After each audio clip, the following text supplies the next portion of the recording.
एक गांव में कंजूस रहता था। वो इतना बड़ा कंजूस था कि चारों तरफ उसका डंका बजने लगा। अरे अब लोग सीखने आने लगे, भैया तुम कैसे कंजूसी करते हो, जरा हमें भी मार्गदर्शन करो।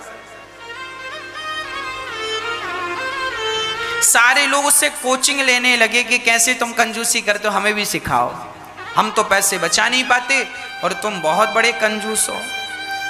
अब वो कंजूस सबको ट्रेनिंग देने लगा, कंजूसी की ट्रेनिंग देता। तभी पता चला कि बाजू के गांव में हमसे भी बड़ा कंजूस है। तो इस कंजूस ने सोचा जरा उस कंजूस को देखें, वो कितना बड़ा कंजूस है। तो ये अब गांव के लोग उस कंजूस के पास जाने लगे, क्योंकि वो कंजूस इससे भी बड़ा कंजूस था। अब इस कंजूस को लगा यार मेरे से भी बड़ा कंजूस, मुझे भी एक बार जाकर मिलना चाहिए, कितना बड़ा कंजूस है।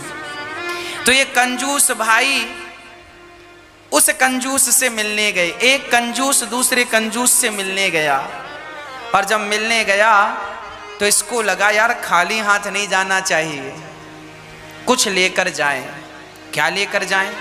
बोले चलो आम लेकर चलते हैं। कंजूस आम लेकर जाए, पर आम खरीद के लेकर जाए तो काहे बात का कंजूस। उसने क्या किया, एक कागज में पेंटिंग बनाई आम की, कागज में आम की पेंटिंग बनाई और वो आम लेकर के गया। कंजूस तो कंजूस, उसको लगा 4 आम खरीदूंगा पैसे खर्च हो जाएंगे, कागज में आम बना देगा तो आम भी हो जाएंगे। अब वो आम लेकर गया कागज में बनाकर पेंटिंग करके, पहुंचा उस कंजूस के पास। उस समय वो कंजूस था नहीं, उस कंजूस का बेटा जरूर था। बेटे ने कहा आओ आओ आओ, कैसे हैं? ठीक है। कैसे आना हुआ? बेटा तुम्हारे पिताजी कहाँ हैं? अरे वो पिताजी हमारे बाजार गए हैं। अच्छा तो सुनो, पिताजी आए तो हमारी तरफ से ये आम पिताजी को देना, बोलना बहुत मीठे हैं, खाएंगे जरूर। कंजूस आदमी आम दे रहा है, नकली आम, कागज में पेंटिंग करके उस बेटे को दे दिया। बेटे ने देखा तो नकली आम, कागज में पेंटिंग बनी, आम का केवल आकार बना है, पर वो भी कंजूस का ही बेटा था।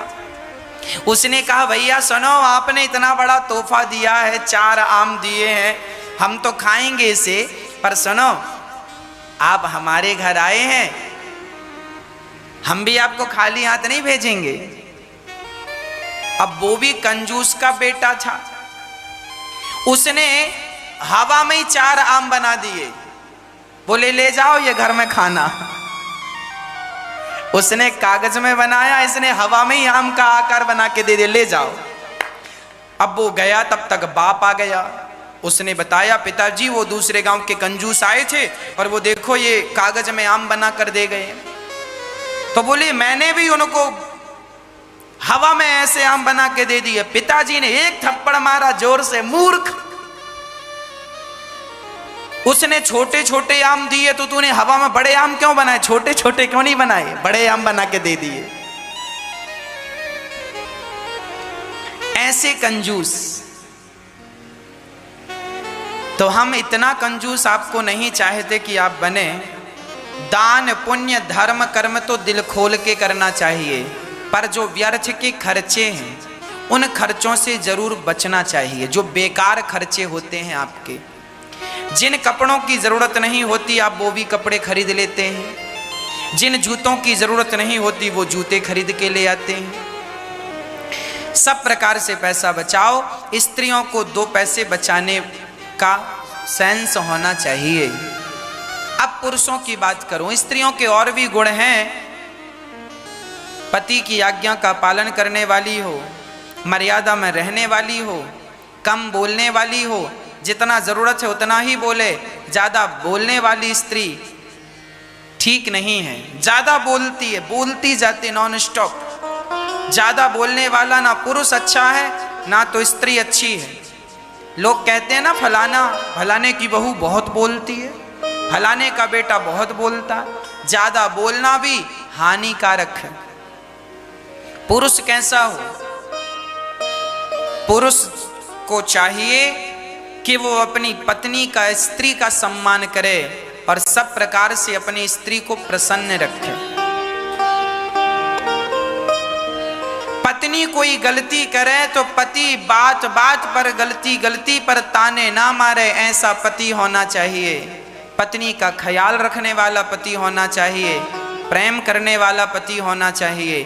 और पति को चाहिए कि घर में क्या है क्या नहीं है इसका ख्याल रखे, समय से घर की जरूरतों को पूरा करता रहे, पैसा कमाकर 2 पैसा बचाकर अपनी पत्नी को, स्त्रियों की इच्छा होती है मैं भी अच्छी साड़ी पहनूं, अच्छा श्रृंगार करूं, तो आप भी अपने पत्नी के लिए उसका श्रृंगार, उसकी जो इच्छाएं हैं लौकिक, कि फलानी ने बढ़िया साड़ी पहनी सो मैं भी पहनूं, उसने हार पहना मैं भी, 2 पैसे बचा करके आप भी अपने खर्चे कम करके और अपने परिवार का पालन अच्छे से करें। बच्चों को अच्छे स्कूल में पढ़ाकर अच्छे संस्कार दें, अच्छी शिक्षा दें, यही पुरुष का परम कर्तव्य है।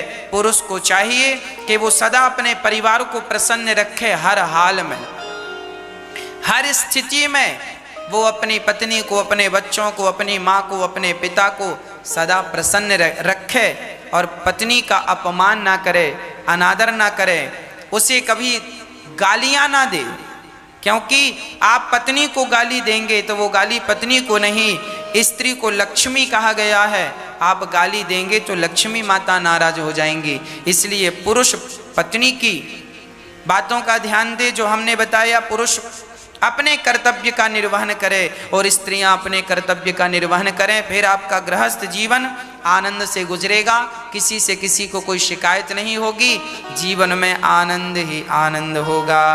इसलिए जीवन का भरोसा नहीं है, बिन भरोसे की जिंदगानी है, कब जीवन पूरा हो जाए कौन जानता है।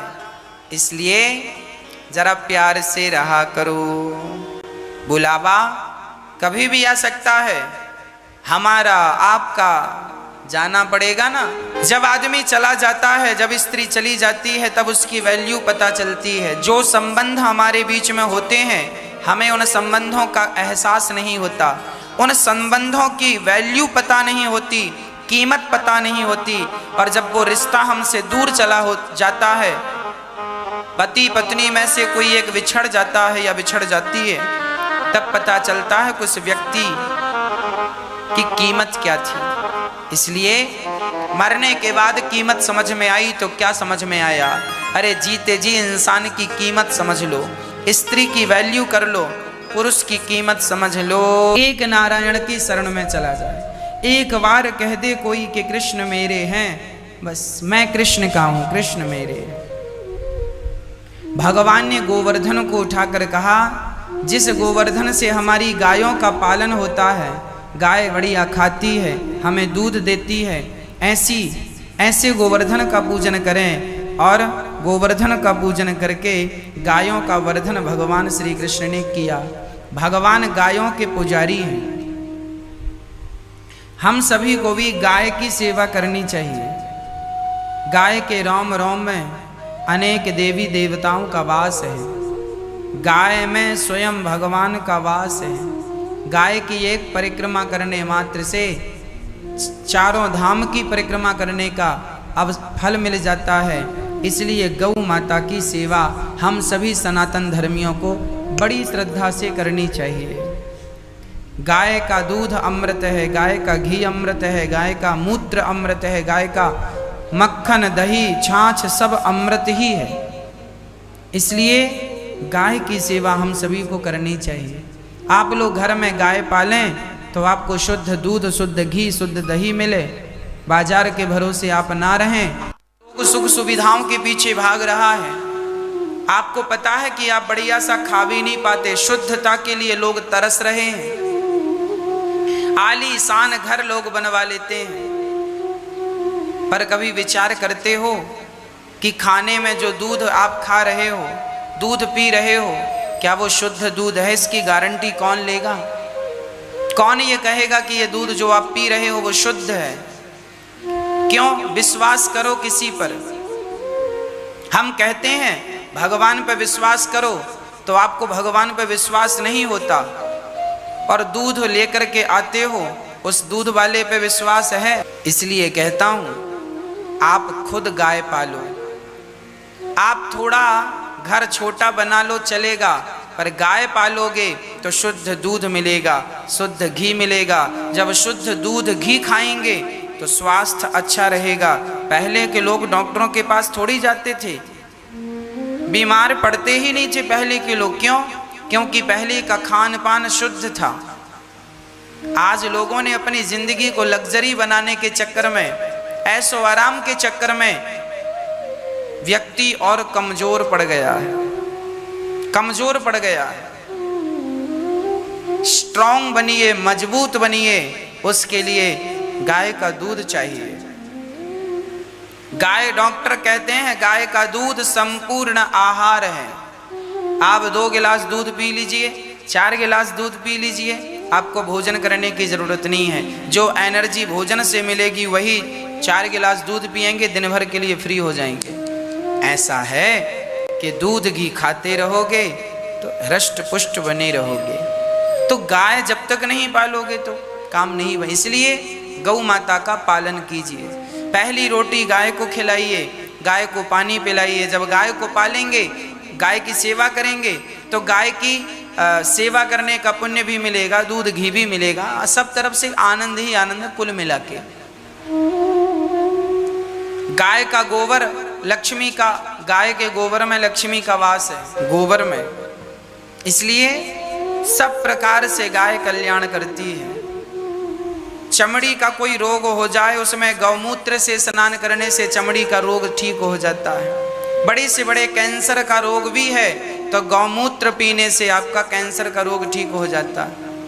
आजकल आप गौमूत्र खरीद के लाते हैं, गौ अर्क, ठीक है खरीदिए, पर गाय घर में पालेंगे, घर में सेवा करेंगे तो बछिया का मूत्र आप खुद निकाल, जब बछिया मूत्र करे तो आप भर लीजिए गिलास में, उसे 10-20 कपड़ों से छान कर शुद्धता से खुद पी लीजिए। वो ज़्यादा लाभकारी है। ताज़ा पैकेट में जो होता है ठीक है वो भी है, पर वो काफ़ी दिन से पैक होता है। इसके लिए आपको पूर्ण भारतीय होना पड़ेगा।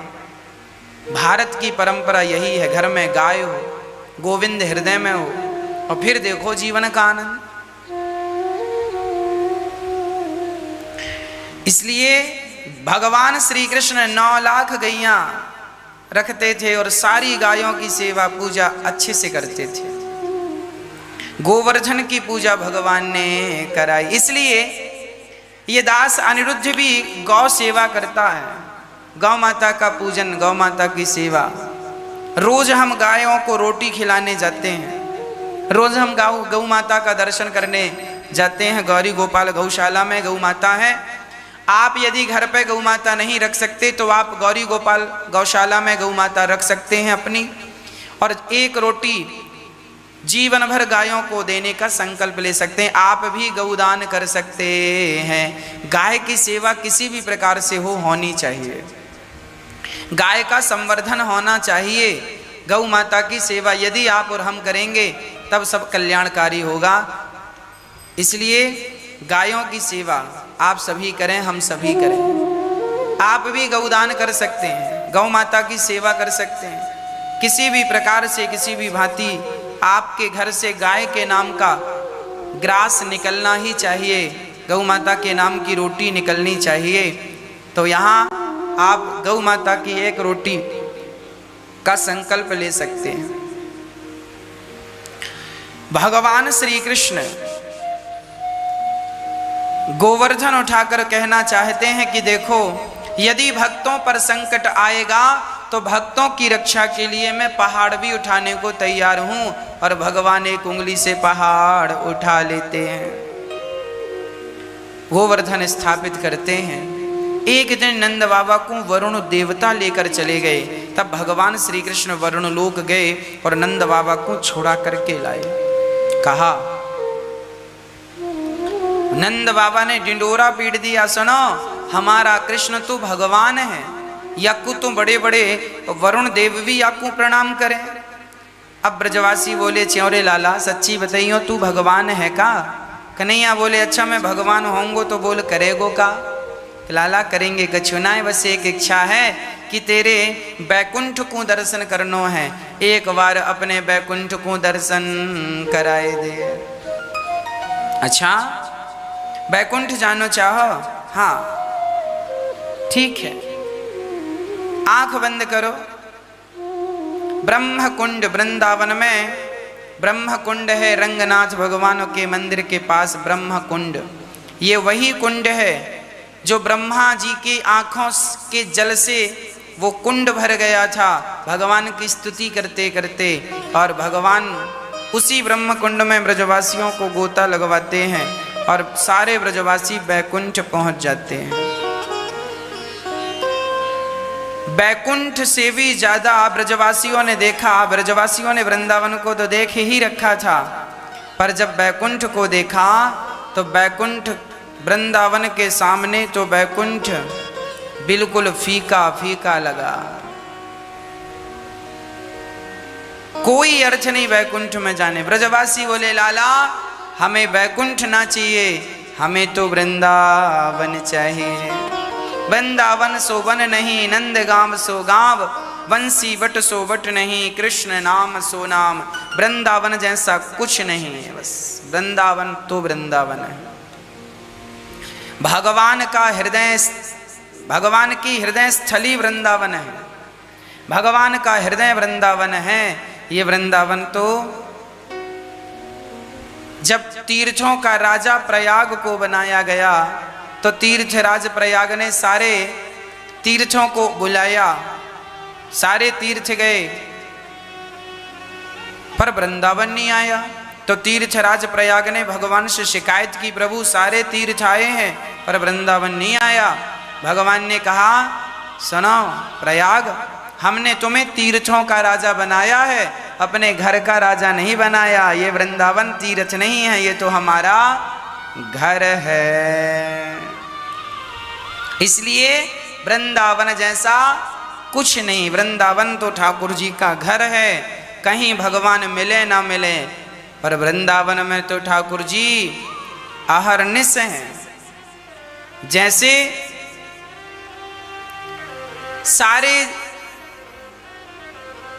सारी जगह गर्मी कितनी भी हो, पर हिमालय में तो गर्मी नहीं है, क्योंकि वहां तो बर्फ की चादर आज से नहीं अनादि काल से वो ठंडा है। आपके नगर में गर्मी हो सकती है, आपके घर में गर्मी हो सकती है, जेठ वैशाख के महीने में, आषाढ़ के महीने में भयंकर गर्मी हो सकती है, पर हिमालय में कभी गर्मी होती ही नहीं। कभी 12 महीने में कभी गर्मी नहीं होती। ना आज के 100 साल पहले गर्मी हुई थी, ना आने वाले 100 साल बाद भी गर्मी होगी। हिमालय तो बर्फ की चादर से ढका है, 12 महीना वहाँ बर्फ होती है। बद्रीनाथ जाओ तो गर्मियों में भी सर्दी होती है। तो हमारे गांव और घर में गर्मी हो सकती है, पर हिमालय में गर्मी नहीं हो सकती। उसी प्रकार भगवान का अभाव यहाँ वहाँ कहीं भी अभाव हो सकता है, पर वृंदावन में तो सदा ठाकुर जी विराजमान हैं। यहाँ तो जैसे हिमालय में सदा ठंडी है, उसी तरह वृंदावन में सदा भगवान हैं, बिहारी जी हैं। एक पल के लिए भी भगवान वृंदावन छोड़ते नहीं हैं। भगवान वैसे तो सब जगह हैं, सब जगह भगवान है। जनवरी के महीने में सब जगह ठंडी होती है, पर हिमालय में तो और भी ठंडी होती है पारा। और हमारे यहाँ यदि सर्दी भयंकर है तो इससे भी भयंकर से भयंकर तो हिमालय में है। उसी तरह जैसे जनवरी में सर्दी चारों तरफ होती है, पर हिमालय में तो उससे हमारे यहाँ से कई गुना ज़्यादा। उसी तरह भगवान तो कण कण में सब जगह है, पर वृंदावन में तो भगवान सब जगह से ज़्यादा है। भगवान सब जगह है, पर वृंदावन में भगवान सब जगह से ज़्यादा है। इसलिए वृंदावन के भक्त वृंदावन छोड़कर जाना नहीं चाहते। वृंदावन भगवान की लीला स्थली है। निधि वन जहाँ है, यमुना जी जहाँ है, बिहारी जी हैं, राधा रमण जी हैं, रंगनाथ भगवान है। क्या चाहिए प्रिय भक्तों? आज भगवान अपनी अधरों पे बांसुरी रखकर सारे ब्रजवासी वृंदावन आए और लाला से बोले, तेरो वृंदावन सबसे बढ़िया, लाला मोकू कहूँ ना जाए ना जानो। आज अधरों पे बांसुरी रखकर श्याम सुंदर बजा रहे हैं। और जब बांसुरी बजी तो सारी गोपियों का मन कृष्ण की ओर आकर्षित हुआ। सारी गोपियां भगवान की तरफ खींचने लगीं। एक सखी बोली, कहाँ जा रही हो? दूसरी ने कहा, सुन नहीं रही हो, ये बांसुरी बजाकर श्याम सुंदर हमें पुकार रहे हैं, हमें बुला रहे हैं, हमें बुला रहे हैं। एक सखी बोली, सुनो, कितने दिन हो गए हैं कन्हैया को देखा नहीं, लग रहा है मिल जाते तो बात कर लेती। आज सारी गोपियां कृष्ण को याद कर रही हैं और ऐसा कह रही हैं, बहुत दिन हो गए हमने कृष्ण को देखा नहीं है, ना जी भर के देखा ही है, ना हमने कोई बात ही की। मिल जाते तो बात कर लेते हम, ऐसा गोपियां कह रही हैं। भगवान आज यमुना के तट पर खड़े होकर श्याम सुंदर गोपियों को रिझाने के लिए बांसुरी बजा रहे हैं।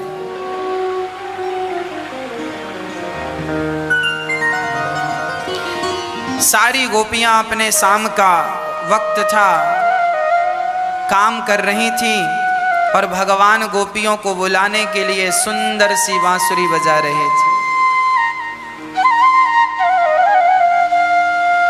भगवान गोपियों का आवाहन करने के लिए अधरों पे बांसुरी रख के और जो बांसुरी बजाई,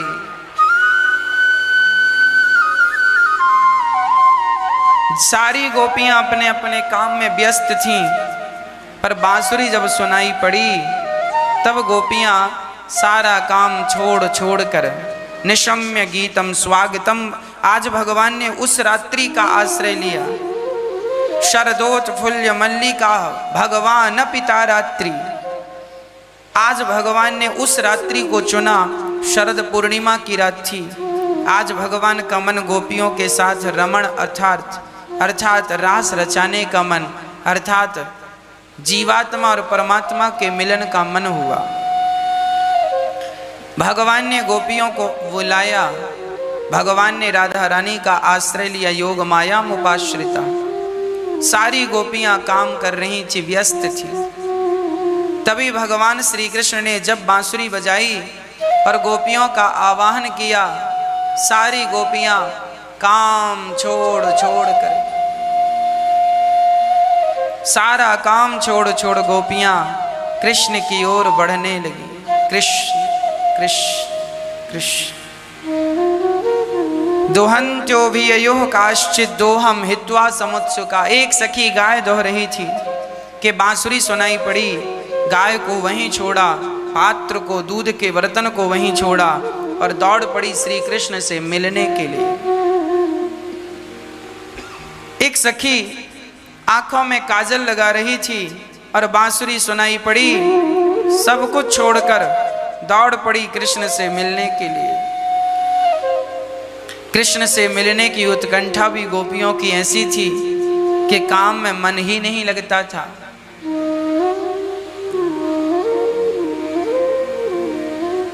जैसे कामी व्यक्ति को हर समय स्त्री का ही चिंतन होता है, जैसे लोभी व्यक्ति को हर समय पैसे का ही चिंतन होता है, उसी प्रकार गोपियों को हर समय केवल कृष्ण का ही चिंतन था।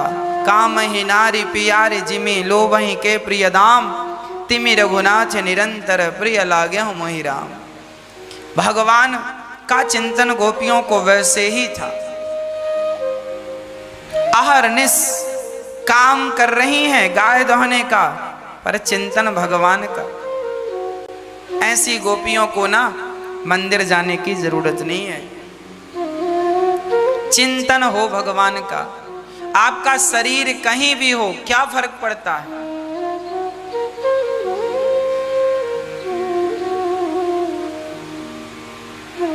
कबीरदास जी काशी में रहा करते थे। किसी ने कबीरदास जी से कहा, कबीरदास जी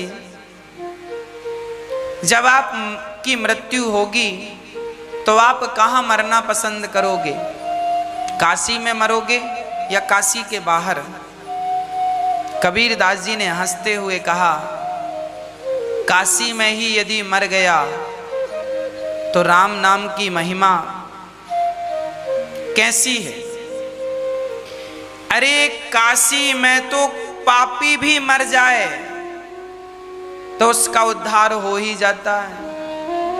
मुझे विश्वास है कि राम नाम लेने वाला सृष्टि के किसी भी कोने में प्राण त्यागे, यदि भगवान का नाम लिया है तो काशी में ना मरे, वो किसी भी कोने में मरे, पाकिस्तान में भी कोई मरे और भगवान राम का नाम ले ले तो भगवान का नाम ही उसे पावन कर देता। जो गति काशी में मरने से मिलती है वही गति मरते समय भगवान का नाम कोई ले ले वही गति मिलती है। तो काशी में मरना गति तो वहां मिलेगी ही, फिर राम नाम का क्या होगा। इसीलिए राम नाम को लेता हुआ मैं कहीं भी प्राण त्यागूं मुझे फर्क नहीं पड़ता। देखिए कबीरदास जी जैसे महापुरुषों का भगवान के नाम पर कितना विश्वास था, भगवान पर कितना विश्वास था, कितना दृढ़ संकल्प था कि उनका नाम मैं लूंगा तो मेरा कल्याण होगा। उस नाम पे कितना विश्वास होता है। आज हम लोगों को नाम जपने पे भी पुण्य क्यों नहीं मिलता। हम लोग भी नाम जपते हैं पर हम लोगों का जपा हुआ नाम असरदार क्यों नहीं होता। कारण है नाम जपते जरूर हो परंतु उस नाम में पूर्ण विश्वास नहीं है। उस नामी में जिसका वो नाम है, राम नाम जप रहे हो तो राम में पूरा विश्वास रखो, कृष्ण नाम जप रहे हो तो कृष्ण में पूरा विश्वास रखो, और नारायण नारायण जप रहे हो तो उस नारायण में पूरा विश्वास रखो। विश्वास जब पक्का होगा तब वो नाम का प्रभाव अनंत गुना बढ़ेगा। हमारे गुरुजी बताया करते थे, अभी भी बताते हैं। गुरुजी कहा करते हैं कि एक तोता,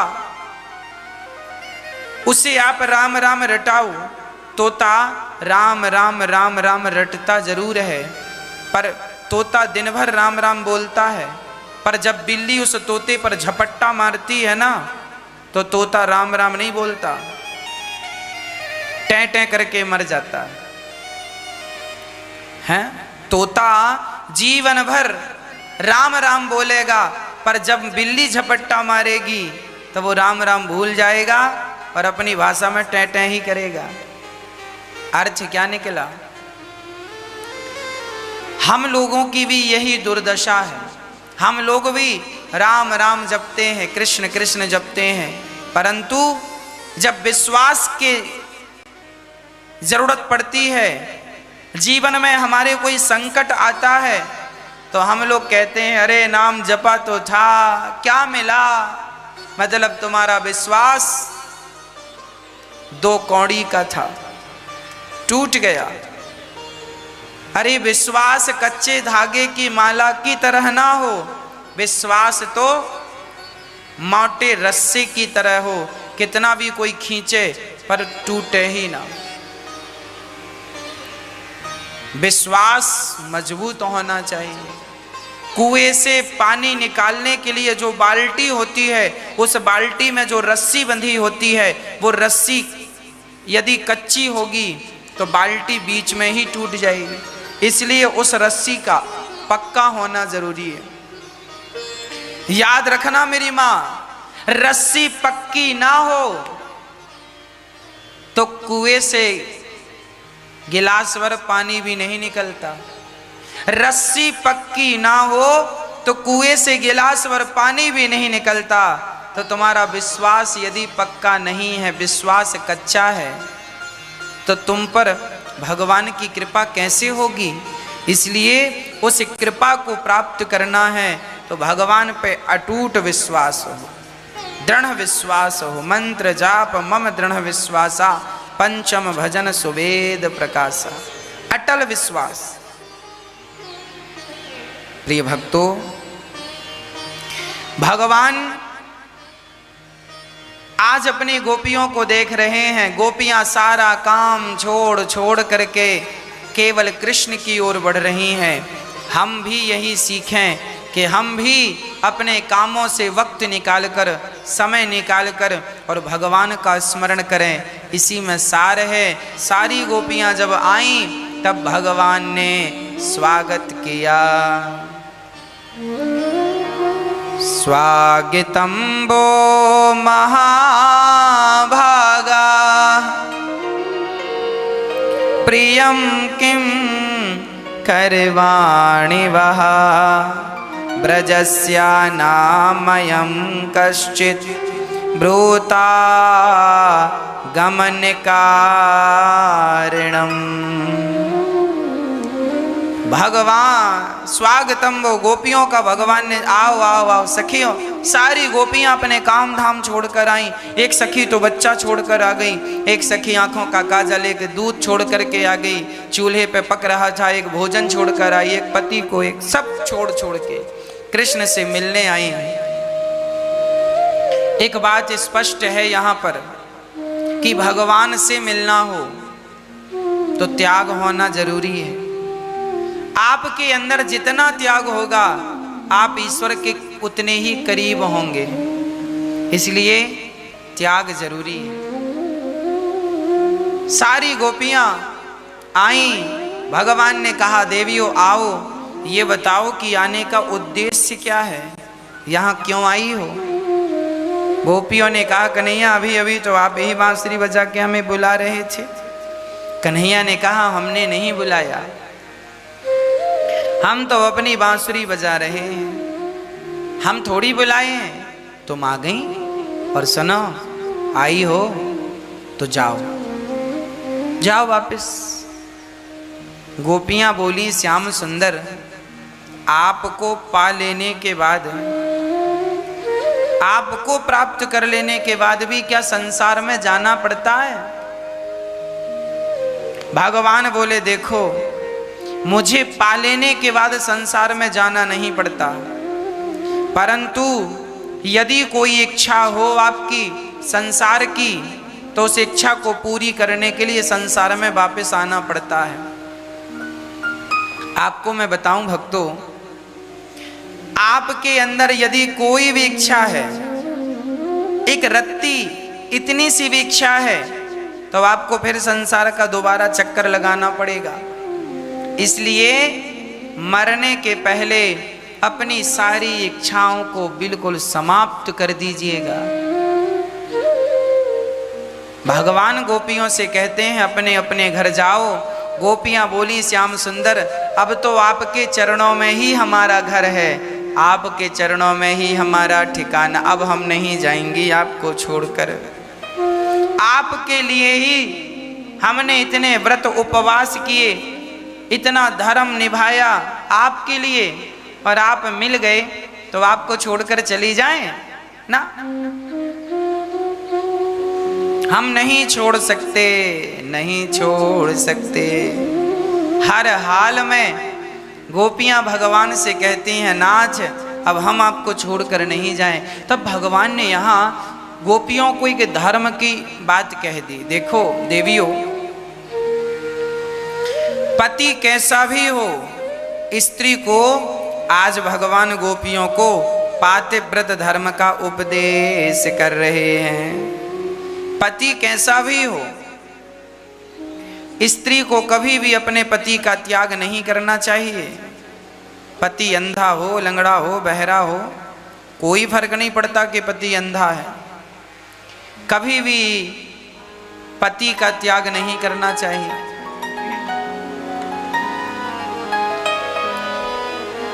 बिन परमेश्वर सोना मंदिर, बिंदिया बिना लार सोना,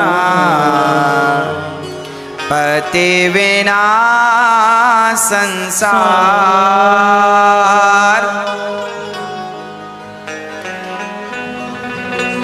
पति ही जप है, पति ही तप है, पति ही है करतार।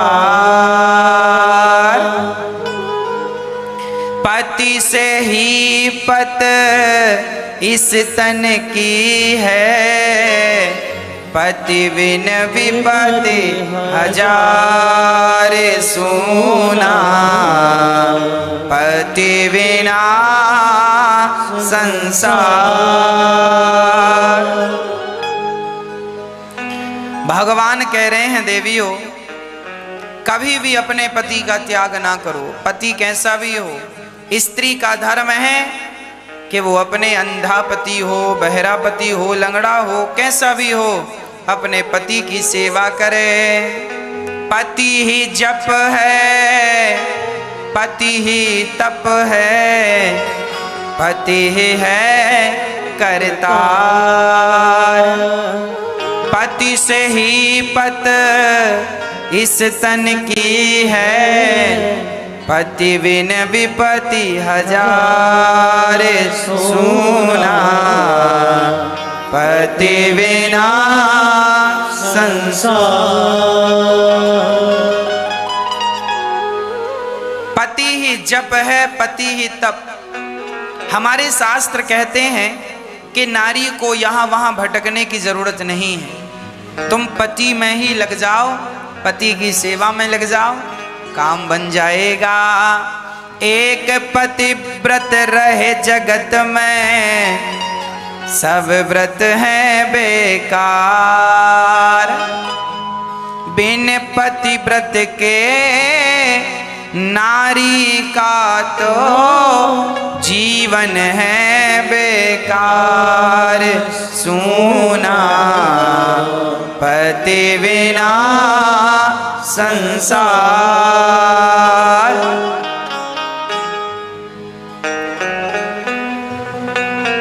पति व्रता जो स्त्री अपने पति की आज्ञा का पालन करती है, जो स्त्री सदा अपने पति को सब प्रकार से अपने सेवा से खुश रखती है, जो नारी अपने पति के अतिरिक्त किसी पुरुष को ना देखे, ऐसी नारी का दर्शन हो जाए तो समझ लेना ईश्वर का दर्शन हो गया। वह नारी इतनी शक्तिशाली हो जाती है, वह नारी भगवान को इतनी प्रिय लगती है जो पति की सेवा करती है। माता अनुसुईया ने पति की सेवा के बल पर ब्रह्मा विष्णु महेश को अपने वश में कर लिया। भगवान को भी वश में किया जा सकता है, कब? सेवा के बल पर। नारी अपने पति की सेवा करे, पुत्र अपने माता पिता की सेवा करे, हम अतिथि की सेवा करें, वृद्ध माँओं की सेवा करें, हम सेवा करें तो भगवान भी हमारे वश में हो जाते हैं। भगवान को वश में करना है तो वशीकरण मंत्र है सेवा।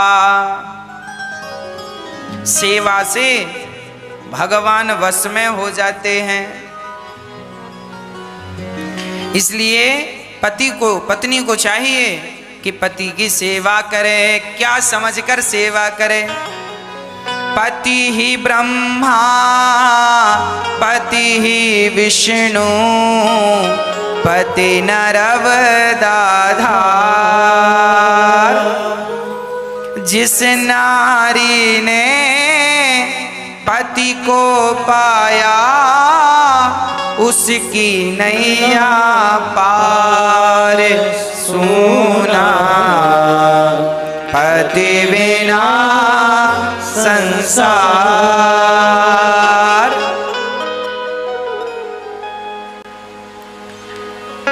पति ब्रह्मा हैं, पति विष्णु, पति नर्मदाधार हैं। इसलिए पति की सेवा हर हाल में करो।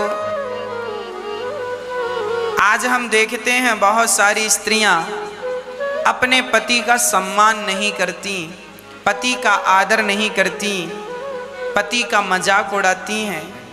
फिर क्या होता है? आपके रिश्तों में दरार पड़ जाती है।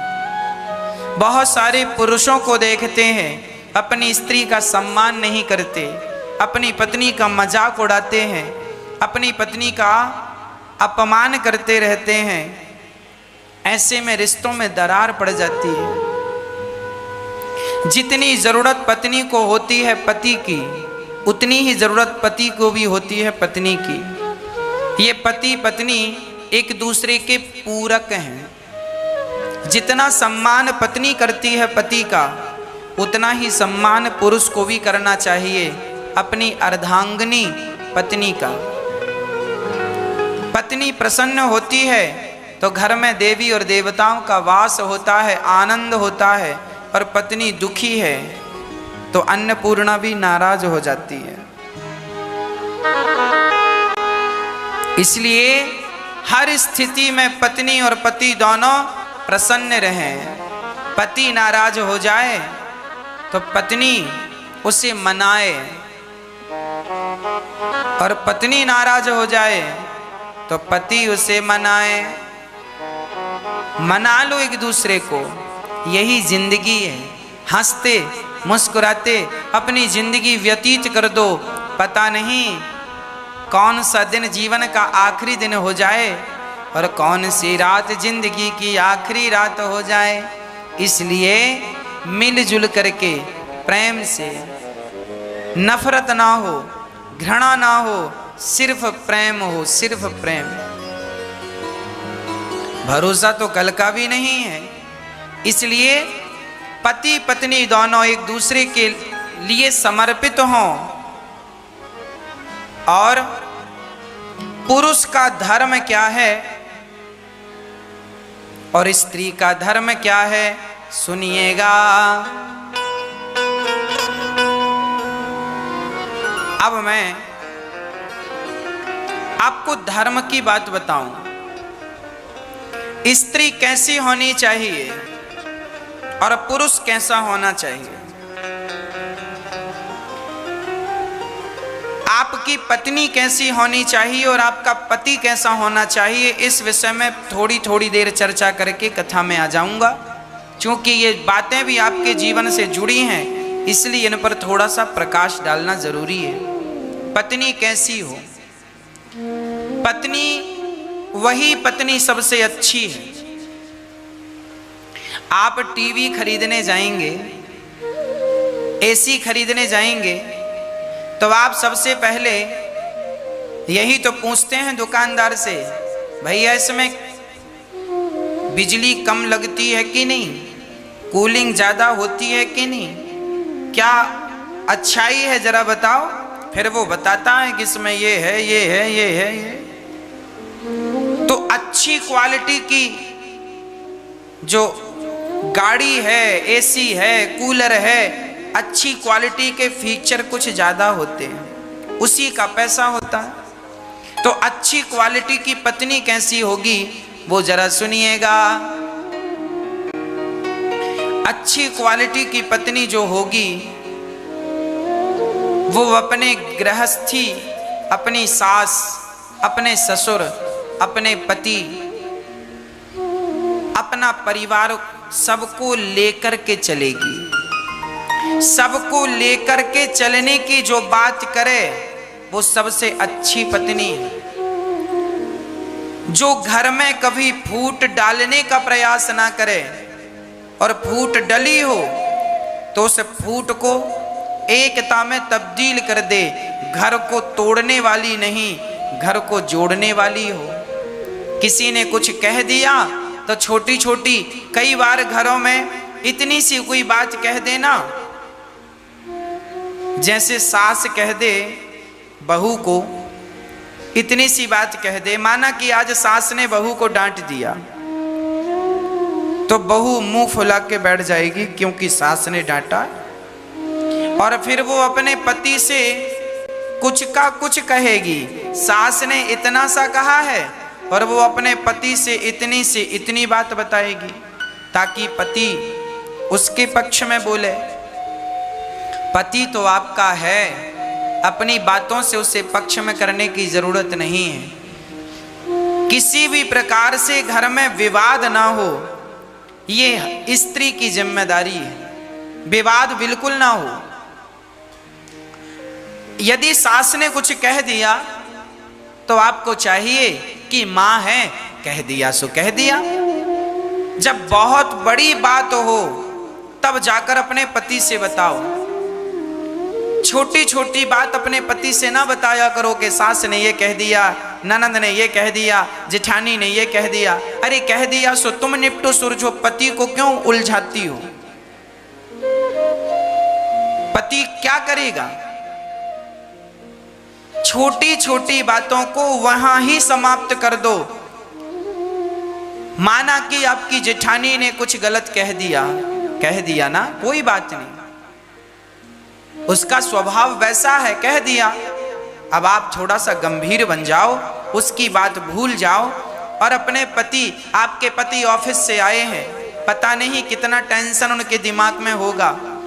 अभी उनके दिमाग में टेंशन होगा, पति के पास भी बहुत सारे काम होते हैं, बच्चों की फीस भरनी है, घर का बिजली का बिल भरना है, ये पैसा महीना पूरा हुआ तो ये टेंशन वो टेंशन, ये पैसा दो वो पैसा दो, सब्जी लाओ ये करो। और फिर एक तो पति टेंशन में है बेचारा, इनकम कम है, खर्चे ज्यादा हैं, उसमें भी आप उससे प्यार से बात नहीं करते। बेचारा आराम से लेटता है तो बस सास ने ऐसा कहा, जेठानी ने ऐसा कहा, ननंद ने ऐसा कहा। उस चक्कर में उसका दिमाग और प्रज्वलित हो जाता, आग लग जाती है, क्रोध आ जाता है, किसको कहे किसको ना कहे, पुरुष धर्म संकट में पड़ जाता है। इसलिए स्त्रियों का मैं कर्तव्य बता रहा हूं, अभी पुरुषों का भी बताऊंगा, धैर्य रखिएगा। हाँ, आप ये ना सोचो महाराज जी हमको ये बताए जा रहे हो, धैर्य रखिएगा। अभी स्त्रियां सुनेंगी, थोड़ी देर से पुरुषों को सुनाऊंगा। स्त्रियों को चाहिए कि घर की दिन भर में जो कलह होती है, बात होती है, सास ने कहा, जेठानी ने कुछ ने कहा, किसी ने भी, सूर्य अस्त हुआ ना, सूर्य ढक गया ना, जैसे सूर्य अस्त हो जाता है उसी तरह तुम दिन भर की सारी बातों को अस्त कर दो, खत्म कर दो। रात गई, बात गई, कल फिर सूर्य उदय हुआ, नए सवेरे के साथ, नई ताजगी के साथ उठो और अपने जिम्मेदारियों को पूरा करो।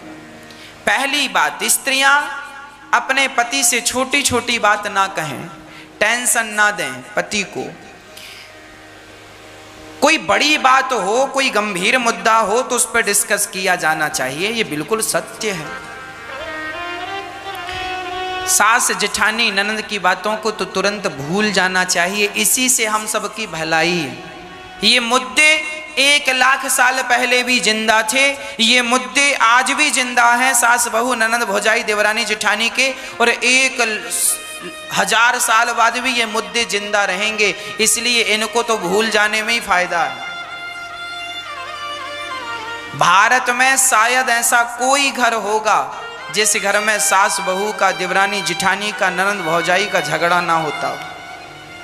इसलिए रात गई बात गई, खत्म करो, ना आप भी टेंशन में रहो ना पति टेंशन, खत्म। चलिए, पहली बात होनी चाहिए नारी में कि वो छोटी मोटी बात को पचा ले। ये पहली क्वालिटी हो स्त्री में, दूसरी क्वालिटी स्त्री में होनी चाहिए कि स्त्री का खर्चा कम होना चाहिए। जिस घर की महिला ज्यादा खर्चीली होती है उस घर में कभी तरक्की नहीं होती। जिस घर की स्त्री 2 पैसा बचाती है, कम खर्चा करती है, वो स्त्री अपने सारे परिवार को, अपने बच्चों को, अपने पति को हर प्रकार से खुश रखती है। कल को पति पे कोई 50,000 की जरूरत आ गई, लाख रुपए की जरूरत आ गई और आपके पति के पास नहीं है और आपने यदि पैसा अपने खर्चे से बचाया होगा तो उस समय आप अपने पति की मदद कर सकती हैं अपने बचत के पैसों से। तो नारी को बचत करने वाली अर्थात 2 पैसे बचाने वाली होनी चाहिए, ये दूसरी क्वालिटी हो। ज़्यादा खर्चा करने वाली स्त्री हमेशा दुख पाती है और अपने परिवार को, हाँ आपकी इनकम ज़्यादा है तो आप खर्चा कीजिए, नो प्रॉब्लम, पर जहाँ खर्चे कम है, जहाँ आमदनी कम है और खर्चे ज़्यादा हैं तो लुटिया डूब नहीं जाएगी। पति कमाता है 20,000 रुपये महीना और पति कहती है मुझे 10,000 की साड़ी दिलाओ, तो पति तो बेचारा आपको साड़ी पहना पहना के मर जाएगा। इसलिए जितनी कमाई है उस हिसाब की इच्छाएं करनी चाहिए, अधिक इच्छाएं ना करो। कम खर्चे होंगे तो आप सुखी रहेंगे।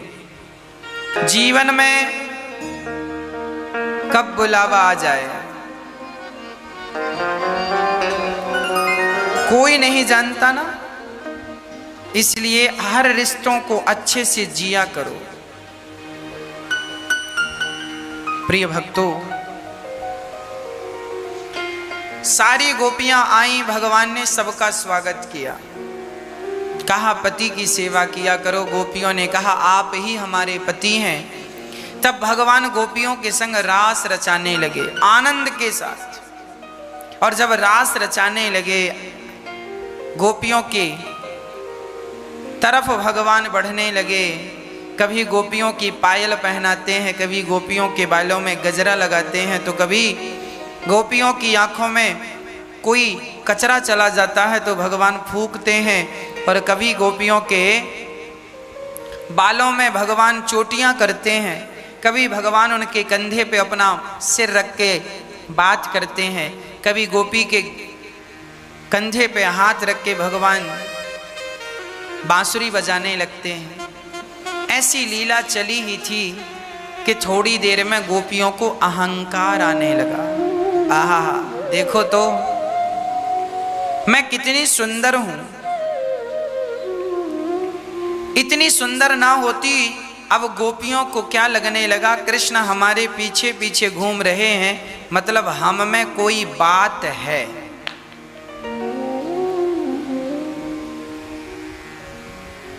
ये हम सबके साथ होता है। जब हमें जीवन में कुछ उपलब्धि मिल जाती है, हमें लगने लगता है हम में कोई बात है।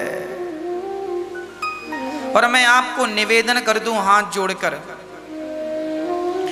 आप अपने जीवन में कितने भी सफल व्यक्ति बन जाएं, कितनी भी तरक्की कर जाएं, पर कभी ये मत सोचिएगा कि आप में कोई बात है, आप कोई खास हैं, ऐसा ना सोचिएगा।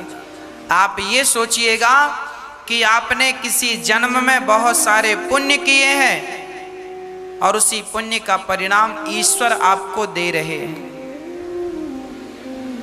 भगवान आपके पुण्यों को, आप अच्छा काम कर रहे हैं, इसलिए ईश्वर की कृपा आप पर है। मैं आज जो भी पाया या पा रहा हूं वो मेरी मेहनत का फल नहीं, वो कृष्ण की कृपा है। हर जगह ईश्वर की कृपा को महसूस कीजिएगा। गोपियों को अहंकार आ गया कि मैं बड़ी सुंदर हूं, इसलिए कृष्ण मेरे पीछे पीछे घूम रहे। और जहां व्यक्ति को यह अहंकार आया, वहीं से उल्टी गिनतियां चालू हो जाती। कभी ये ना सोचो कि हम कुछ कर रहे हैं, सदा ये सोचो कि भगवान तुमसे कुछ करा रहे।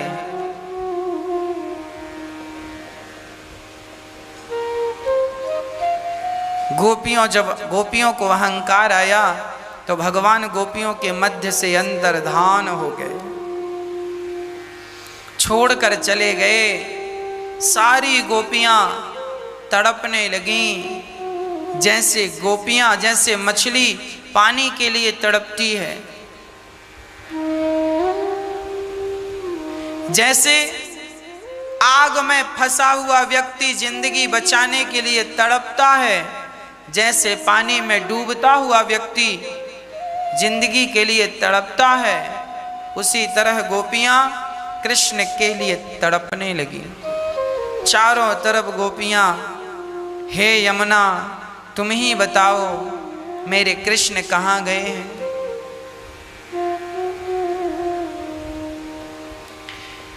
हे तुलसी तुम ही बताओ मेरे कृष्ण कहाँ चले गए। हे कदम तुम ही बताओ मेरे कृष्ण, मेरे प्राण धन, मेरे प्रियतम, मेरे मनमोहन कहाँ चले गए। सारी गोपियाँ पागलों की तरह लता पता से पूछ रही हैं कि कृष्ण कहाँ हैं। अब जरा विचार कीजिए, क्या आज तक आपने किसी वृक्ष से पता पूछा कि कृष्ण कहाँ हैं? क्यों नहीं पूछा? क्योंकि आज तक आपको कृष्ण से मिलने की उत्कंठा नहीं जागी। जब भगवान से मिलने की प्रबल उत्कंठा जागे तो व्यक्ति तो नदियों से भी कहे कि कृष्ण कहाँ मिलेंगे और वृक्षों से कहे कि कृष्ण कहाँ मिलेंगे। जब भगवान का ही पता व्यक्ति पूछे सबसे, बस वो स्थिति आ जाए, वो तड़प आ जाए, भगवान के मिलने में देर नहीं। पर हम लोग संसार का ही पता पूछते रहते हैं, भगवान का पता कभी नहीं पूछते, इसलिए जीवन में ठोकर लगती रहती है। सारी गोपियाँ जब पूछने लगीं, आगे चलकर श्याम सुंदर ने श्री राधा रानी से कहा चलो भाग चलते हैं यहाँ से। राधा ने कहा प्रभु मैं थक गई हूँ। कन्हैया बोले आओ मेरे कंधे पर बैठ जाओ।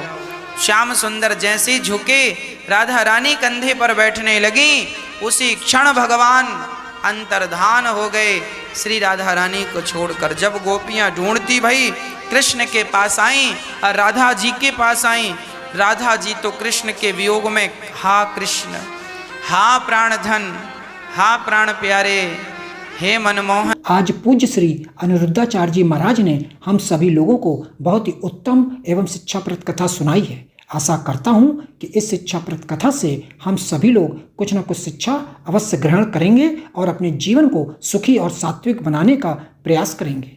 मित्रों, अगर आपको यह शिक्षाप्रद कथा पसंद आई हो तो वीडियो को लाइक करें और अधिक से अधिक लोगों को शेयर भी करें, जिससे और भी लोग महाराज जी की इस शिक्षाप्रद कथा से शिक्षा लेकर अपने जीवन को सुखी बना सकें। मित्रों, अगर आपने अभी तक हमारे चैनल को सब्सक्राइब नहीं किया है तो हमारे चैनल को तुरंत सब्सक्राइब भी कर लें, जिससे आपको नोटिफिकेशन के माध्यम से महाराज जी के शिक्षाप्रद कथा तुरंत प्राप्त हो सकें। मित्रों, तो कल फिर किसी शिक्षाप्रद कथा के साथ आप लोगों के समक्ष प्रस्तुत होंगे। तब तक के लिए जय श्री राधे।